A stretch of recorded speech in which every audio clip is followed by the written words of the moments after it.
and said, we want to meet with you, and we need to speak to you about some stuff. And they met up at a restaurant in L.A., and this girl from OSA, Kirsten Catano, that's her name, she basically told him that if they could dig up or create some kind of dirt or any kind of blackmail material on me, and if he could help them with that, since we were good friends, then they'd let him see his mom again in exchange for that information or for that stuff.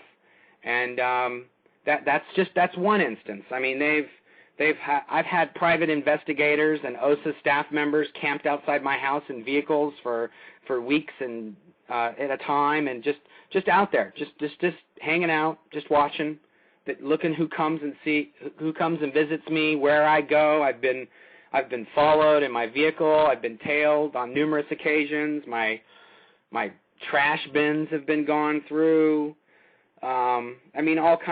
Literally 3 days ago, I got a knock on the door in the afternoon, and my wife and I were both home with our 2 children. I have a 2-year-old son, and I have a 9-week-old infant. We got a knock on the door, and it was Child Protection Services, and they had gotten an anonymous tip on their hotline that our 2 children were basically being endangered. There was a child endangerment situation at our house, and it was just.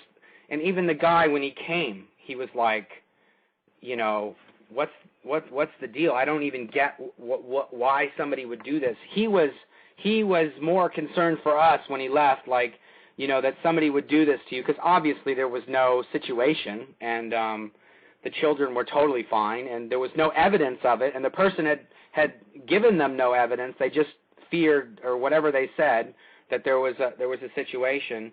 So, I mean, when he left, we knew, okay, that's the cult. That's what they do. When they can't dig up some dirt on you, and they can't, get some solid thing, then they just harass you. And that's what the people camped outside, and they'll go to your place of work, or they'll go to your neighbors. It's crazy like that. And of course the hotline, I shouldn't say anonymous. I should just say the cult called them. But the hotline, unfortunately, that's the way a lot of things are set up, is that the hotline can take the call, and then there's no recourse, or there's basically no way you can track down that person that called, because the system, protects those people. So it's kind of like, but those are just run-of-the-mill everyday examples that I know of, that fair game, quote-unquote, has been used against me. There's probably other things I don't know of, and other people, they do the normal stuff of anybody who was a Scientologist on my MySpace page were all called. Every single one of them was called and pulled into their local Church of Scientology and told to take me off their friends list from MySpace. It's like that kind of thing. And I'm like, to those people, I'm like, well, whatever. You're obviously not my friend, so take me off, please. And the same thing happened to Jenna. I think she complained about the exact same thing. Yeah, well, that it all started with us, because she was told, you better take Mark off your MySpace page because he's an SP. And she hadn't been declared a suppressive person, and I don't even think to this day she's been declared a suppressive person. But she basically sent out like a bulletin or whatever saying, hey, if I'm not taking anybody off my page, if you don't like it, then just get off my friends list or whatever. But it's like, I don't even really care about that stuff. The Child Protection Services thing, that was just, to me, that was like, they always have to stick that, turn the knife a little bit more. Every time you think, okay, yeah, they're not going to do anything, then they do something like that, and it just gets me, all riled up again and ready, where I'm like, yeah, I'm going to do that radio interview now. Thank you very much, Right. It has the opposite effect, because at this point, what good would being silent do? I mean, you and I have talked about this. It gets to the point where you're so out there, all you can do is continue to push forward because it's the right thing to do. Yeah, totally.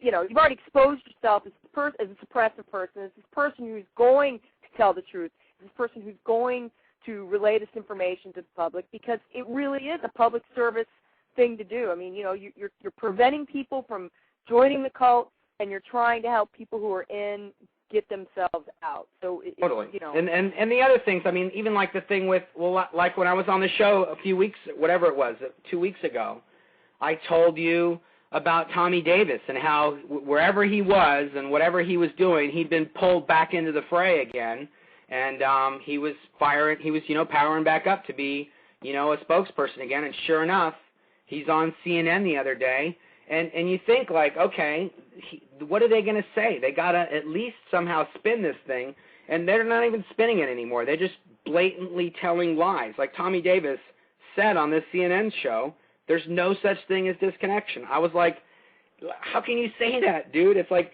he never, when the guy on the show keeps asking him, well, tell us what disconnection is.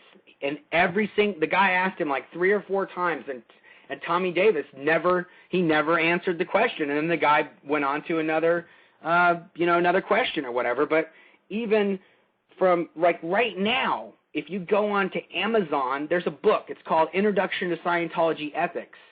There's a chapter in the book, not a paragraph, not a sentence, not one little thing. It's a chapter called Disconnection that's in there.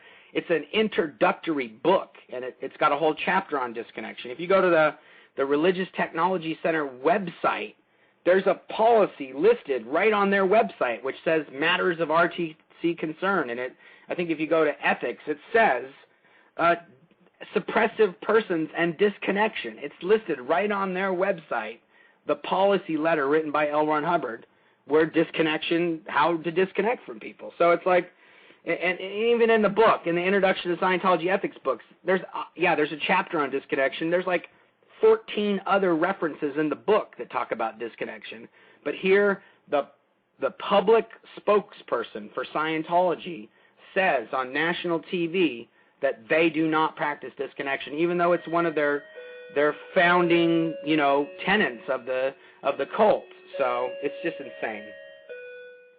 Well, yes. I mean, it's on their website. It can be proven in so many different ways.